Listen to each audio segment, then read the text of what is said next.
আজ ভারতের বিপক্ষে পাকিস্তান হেরে গেলে সেমিফাইনালের আগেই বাবর আজমদের বিদায় নিশ্চিত হয়ে যেতে পারে। আজ হারলে কঠিন সমীকরণে সেমিফাইনালে খেলার সামান্য আশা টিকে থাকবে পাকিস্তানের। এমন কঠিন সমীকরণের ম্যাচে টস জিতে ব্যাটিংয়ে নেমে টেস্টের স্টাইলে ব্যাটিং করল বাবর আজম, মোহাম্মদ রিজওয়ানরা। ৪৯.৪ ওভারে মাত্র ২৪১ রান করেই অল আউট হলো পাকিস্তান। আরও বিস্তারিত থাকছে প্রতিবেদনের বাকি অংশে।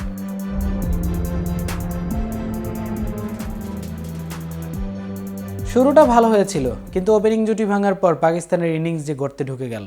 ৪৭ রানে ২ উইকেট হারানো দলকে মোহাম্মদ রিজওয়ান ও সৌদ সাকিল তৃতীয় উইকেটে জুটিতে ১০৪ রান যোগ করেন। তবে অনেক বেশি বল খেয়ে ফেলেন তারা।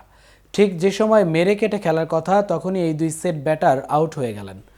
পরের ব্যাটাররাও ব্যাট হাতে বড় কিছু করতে পারেননি। আর তাই ভারতের বিরুদ্ধে বাঁচা মরার ম্যাচে পাকিস্তানও স্কোরবোর্ডে বড় সঞ্চয় করতে পারেনি। পাকিস্তানের ইনিংস থেমে যায় ২৪১ রানে। যে উইকেটে ২৮০ বা ৩০০ রানকে চ্যালেঞ্জিং বলা হচ্ছিল, সেখানে ২৪১ রানকে ম্যাচ জেতার মতো কিছু হলো কি? এই প্রশ্ন নিয়ে শেষ হলো পাকিস্তানের ইনিংস। ওপেনার বাবর আজমের শুরুর ব্যাটিং দেখে মনে হচ্ছিল ফর্মে ফিরছেন তিনি। হার্দিক পান্ডিয়ার এক ওভারে দুটো বাউন্ডারি হাঁকানোর পর বড় ভুলটা সেই ওভারেই করলেন বাবর। ২৩ রানে উইকেটের পেছনে ক্যাচ দিয়ে ফিরেন। খানিক বাদে আরেক ওপেনার ইমামুল হকও রান আউট হলেন ১০ রানে। তৃতীয় উইকেট জুটিতে সৌদ সাকিল ও মোহাম্মদ রিজওয়ান প্রতিরোধ গড়ে তোলেন। দুজনে মিলে রক্ষণাত্মক কায়দায় ব্যাট চালান। রিজওয়ান ৭৭ বলে ৪৬ রান করার পর ডাউন দ্য উইকেটে এসে অক্ষর প্যাটেলকে ছক্কা মারতে গিয়ে বলের লাইন মিস করে বোল্ড হন। শাকিলও তার হাফ সেঞ্চুরিকে ৬২ রানের বেশি করতে পারেননি। শেষের দিকে খুশদিল শাহ ৩৯ বলে ৩৮ রান করায় পাকিস্তানের স্কোর কোনো মতে ২৪১ রানে পৌঁছায়। ভারতের মতো শক্তিশালী ব্যাটিং লাইন আপের দলের বিরুদ্ধে এই রান নিয়ে জিততে হলে পাকিস্তানকে যা করতে হবে তার নাম চমক দেখানো বোলিং। পারবে পাকিস্তান চমক দেখাতে, নাকি এই ম্যাচের এই টুর্নামেন্ট থেকে আয়োজকদের বিদায় নিশ্চিত?